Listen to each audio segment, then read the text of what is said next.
What if I told you that in just 60 seconds you could walk into any room, any conversation, and instantly take control, without raising your voice, without being aggressive, and without anyone realizing what just happened? This isn't a movie trick. It's a psychological method used by CIA officers to win trust, shift power, and steer conversations exactly where they want them. And today, you're going to learn it. Stick with me, because the final step is the exact technique FBI agents use when they sit down with suspects. The first 10 seconds are everything. The person who sets the frame sets the rules. If you start with, "Can I have a second of your time?" you've already put yourself beneath the other person. But if you say, "You're exactly the person I wanted to see. Let me ask you something," you've put them inside your frame.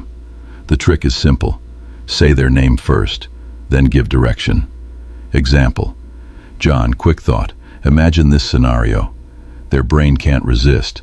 It feels natural, but you've already taken the lead. Now the next 30 seconds. This is where most people fail, because conversations aren't really about words.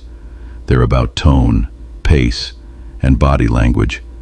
Over 90% of influence happens without a single word. That's why CIA operatives practice mirroring more than they practice talking. If someone talks fast, you speed up. If they lean forward, you lean just slightly forward.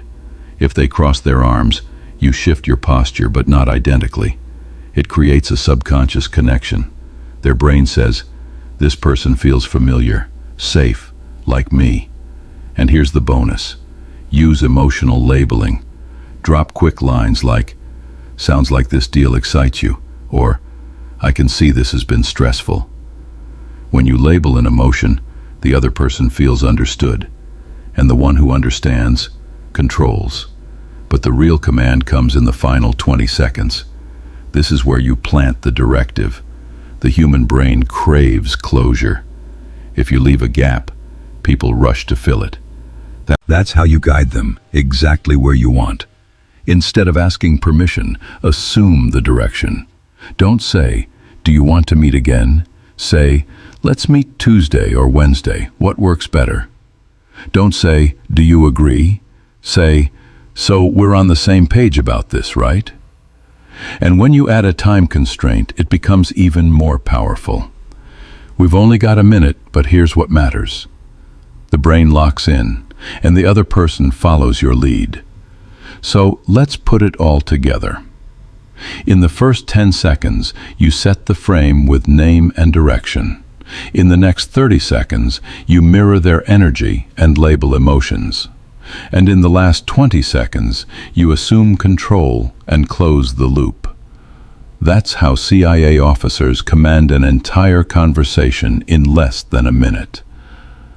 Let's test it with a real example. Imagine you're negotiating a raise. You walk in and say, "Mark, glad I caught you. Let me run something by you." Then you acknowledge his stress. "I know budgets have been tight, and you've been handling a lot with the new project. I've been pushing myself too." And then you close the loop. So here's what makes sense. Let's align on a raise this quarter to reflect the workload. Tuesday or Thursday works best to finalize. You didn't beg, you steered, and you did it CIA style. Once you master this framework, conversations stop feeling random. You're not reacting, you're leading. The next time you've got 60 seconds with someone important, try it. You'll be shocked at how fast people fall into your frame.